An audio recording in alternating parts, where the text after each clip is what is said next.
Everyone, আসসালামু আলাইকুম। কেমন আছেন আপনারা সবাই? আশা করি ভালো আছেন। আমি হালিমা আক্তার তমা আজ আপনাদের সাথে আলোচনা করব ফৌজদারি কার্যবিধি থেকে রেফারেন্স ও রিভিশন এই টপিকটি নিয়ে। তো আজকের আমার ক্লাস হলো পার্ট 5। যারা যারা পার্ট 1 থেকে শুরু করে পার্ট 4 পর্যন্ত ক্লাসগুলো মিস করেছেন তারা অবশ্যই প্রিভিয়াস ক্লাস রেকর্ডগুলো দেখে নেবেন।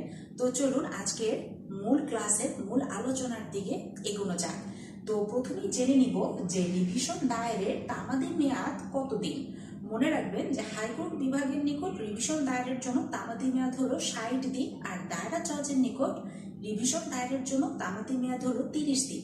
তো এখানে একটা কথা আছে, মনে করেন আপনি দেরি করে ফেলেছেন, এই নির্দিষ্ট সময়সীমার মধ্যে রিভিশন দায়ের করতে পারেন নাই। এখন কি হবে? এখন প্রতিকার যেটা হবে যে তামাদি আইনের 5 ধারা অনুযায়ী আপনি বিজ্ঞ আদালতের নিকট বিলম্ব মওকুফের আবেদন করবেন।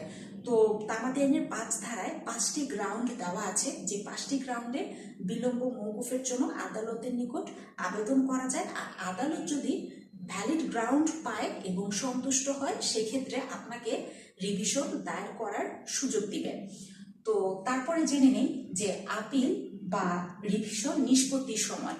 কিছুক্ষণ আগে আমরা জেনে নিয়েছি রিভিশন দায়ের করার সময়, আর এখন জেনে নিব আপিল বা রিভিশন দায়ের করা হয়েছে, এখন এটা কতদিনের মধ্যে নিষ্পত্তি হবে। তো মনে রাখবেন যে আপিলের ক্ষেত্রে প্রতিবাদী পক্ষ এবং রিভিশনের ক্ষেত্রে অপর পক্ষকে নোটিশ জারি যেদিন করা হবে সেদিনের পর থেকে গণনা শুরু হবে 90 দিন। 90 দিনের মধ্যে আপিল বা রিভিশন নিষ্পত্তি করতে হবে। তো এই হলো রিভিশন দায়েরের তামাদি মেয়াদ এবং আপিল বা রিভিশন নিষ্পত্তির সময়। তাহলে যারা বাংলাদেশ বার কাউন্সিল এবং জুডিশিয়ারি পরীক্ষার্থী ভাই বোনেরা আছেন, আপনাদের যদি এমসিকিউ প্রশ্ন চলে আসে, আশা করি সবাই সঠিক উত্তরে সক্ষম হবেন।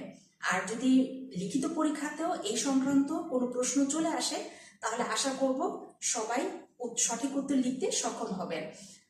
তো যাই হোক, এবারে চলে যাই ধারা 442, যেখানে বলা আছে হাইকোর্ট বিভাগের আদেশ নিম্ন আদালত বা ম্যাজিস্ট্রেটকে নিশ্চিতভাবে জানাতে হবে। তো এই বিষয়টা হলো যে মনে করেন সাবঅর্ডিনেট কোর্ট বা নিম্ন আদালত কোনো একটি রায় বা আদেশ দিয়েছে। এখন এই রায় বা আদেশ পুনর্বিবেচনা করার জন্য হাইকোর্টের নিকট আবেদন করা হয়েছে। তো হাইকোর্ট যখন পুনর্বিবেচনা করবে, নথি সংশোধন করবে, তখন এই নিম্ন আদালত যেই রায় বা আদেশ দিয়েছিল সেটার